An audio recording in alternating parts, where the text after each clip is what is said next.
not good situations. And I often sympathize for employers, but it does happen. So you have to answer the question. Quite often people do go out at work and they do things outside of work and they bring it all into the job, even though it has nothing to do with the employer. So, you know, the employer just has to try to do their best to make sure that nothing is happening in that workplace. One last one before we move forward. How long should you give an employee a compliment? Like, can you just compliment them once, compliment them twice, compliment them 6 times? A compliment is not sexual harassment. Where do you draw the line between a compliment and sexual harassment? Trust me, you know. If you don't know, I have to tell you, if you don't know, I mean, my training might not help you. You do. I mean, there's some things that are clear. Now, hold on 1 minute. We don't want to laugh because it is a good question. It is a good question. The issue is that the person is going to tell you also. If you're saying to someone, oh, you look nice this morning and there's never been an issue, then obviously you know you're okay.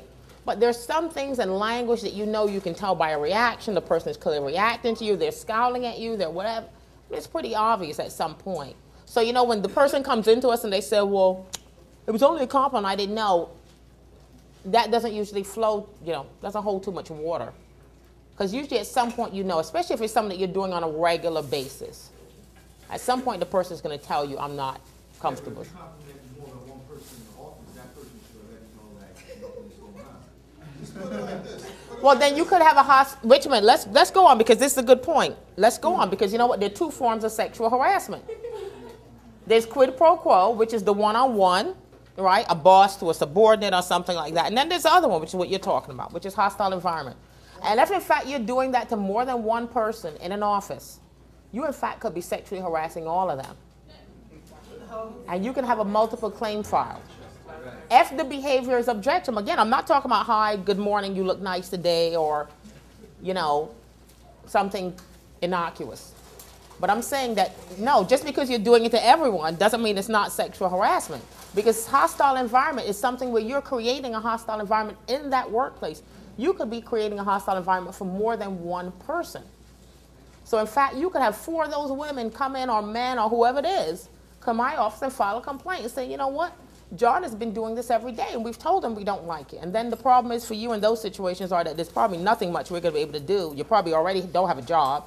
Because at that point, if 4 complaints or 5 are filed against you, it's likely that the employer is going to take some pretty serious action against you. Because at that point, it becomes clear that you should have known that that was objectionable. In addition to the fact that you went through my training, and my training told you that that type of behavior is probably objectionable, especially if the person, the recipient, is obviously telling you no or showing in some way their discomfort with what you're doing. And let's keep this in mind, guys. We're not trying to see how far you can go. Exactly. You make a comment. You got to look at it like this, like Jose. Just imagine you're with your wife, and I make a comment. Wow, you look very nice today. That's fine. But you know how far I can Exactly. go. That's what I said. It's to pretty say obvious. Something in order to something happens. That's a good example. This is not the situation. To see how far you can go. Right. And remember what I talked about earlier. You don't want to see how far you can go. You don't want to get anywhere near my office. You just don't. You don't want the complaint filed. It's too unpleasant. Trust me. I have too many people coming to my desk crying, oh, well, Miss Yearwood, I didn't mean it that way, and how did this happen? And when you're telling me that you're sitting across the table from me, there's nothing I can do. At that point, I'm acting as a director. I'm representing the state.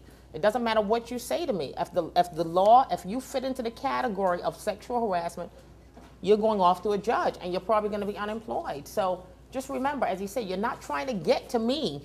What we're trying to do here is to tell you, don't do these kind of things because they can be very harmful to your employment. Think about every subsequent job, you're not getting a reference. You know how difficult it is for a person who has been fired for sexual harassment to get a job subsequently? It's a nightmare. Ms. Drury, I wanted to remind everybody, right now the way Google works, you can just type your name in, and everything you've ever been involved in comes to Google. So if you've been in a court case, that will come up. No. And that's what employers do now. They don't even have to do background checks. That's a good point. Case, the index number, the file, everything will come up just by Googling your name. So not only will it ruin your reputation for getting other jobs, but now with the power of technology, it's easy. Gonna haunt you for the rest of your life. Yeah, that's a good point. You can't stop Google from putting your name Public and attaching it to something your name's associated with. For all of you, you should Google your own name and Oh yeah, it's pretty interesting. I do mine all the time, and it's always interesting. But yeah, it's good to ask the questions because we want to know. We do want to know the boundaries, but just remember, you're not trying to get to those boundaries. I often tell people, keep that kind of stuff for outside of work. There's no need to bring that into work and have that kind of disastrous effect on your career. So again, hostile environment.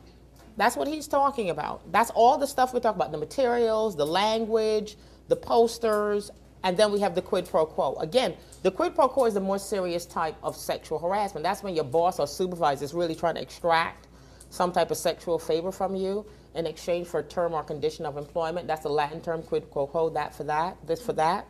And again, those are the most serious complaints. But the one you're going to encounter most is going to be that hostile environment. And as brokers, remember, you don't have to be sexually harassed by those clients, those landlords either. That's also inappropriate behavior. Now, we talked a little bit about earlier the standard. What's the standard that we use if someone files a complaint? It's a reasonable person standard. Again, we're not morality busters. We're looking at what you say. We're looking at the reasonableness of all the facts. Did you complain to your employer? What did your employer do? Did your employer take reasonable action? Did the behavior end? If it did, most likely we're going to dismiss that claim. If it didn't, then obviously, all the issues under these laws are going to come into play. Another thing that I want to talk about is retaliation. You cannot retaliate against someone because they filed a complaint. That is actually a more serious violation than the original complaint. Because retaliation is judicial law. In other words, the courts are the ones who said, have these policies, have these laws, and you as an employee, you have to complain and object if you want to file these complaints under these laws. So if you go ahead and file these complaints and then your employer or your supervisor, let's say you stop getting sent to apartments or you start getting undesirable locations, that's considered retaliation for filing a complaint. And judges don't like retaliation at all because they're the ones who told you, like me, right? I said, go and tell your supervisor. That's not me, is it? Was that me? Okay. I was going to say, I thought I turned my phone off. Judges don't like retaliation because they're the ones who told you to come and complain to my agency or come and complain to your employer. So then if they find out that your employer actually retaliated against you for asserting your rights, they tend to be even more vicious. And that's when you get things like punitive damages and things like that. So just remember, to all the supervisors, it's very difficult sometimes. Someone's bringing you a complaint. It's hard to struggle through, maybe outside of work, may have nothing to do with work. But just remember, don't retaliate against an employee who's complained. Don't retaliate against an employee who said, I don't want to do it. I don't want to hear it. Don't start then, messing with their desk or destroying their work or, messing with their phone. That's only going to get you into bigger problems under the law.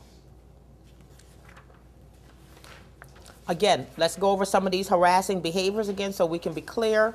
Touching of a body part, back rubs, subjective or lewd gestures. Yes?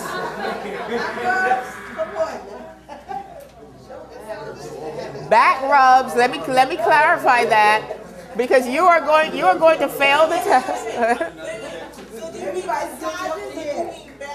No, back rubs that are objectionable to the recipient. Right? Okay, let me make that clear. And by the way, we have lots of complaints about back rubs. But if it's objectionable, it'll end immediately. You're not going to. Right. Well, no, we've had complaints of people have said, I told them, look, I don't like that, stop. And the person, because sometimes people don't want to really hear what they've been told. I tell people honestly, 70% of our complaints are people who are not real bad people. They really don't want to hear what they've been told. They'll say, yeah, the person did tell me I didn't like it, but I saw them doing like this and I really wanted to. They just told you to stop. So it's not like they're really a bad person in the heart. They just don't, and that's why we go out and do training. So you understand that no means no. Don't take the chance and continue the behavior because that's where you're going to get into trouble. So back rubs, retain employees who are fine with it. But again, if you're giving me a back rub and I'm doing this, and then you probably want to say, maybe I want to watch doing that again, unless the person has requested, Joyce, come on, will you rub my back? But just remember, any touching, people get really weird about touching. I was talking to someone yesterday, and I was standing this close to him, and I realized the person kept on moving. It only took 3 moves for me to be conscious of the fact that obviously that person, I was invading their personal space. Some people's definition, I was really actually pretty far from them. They were like this, and I kept on moving.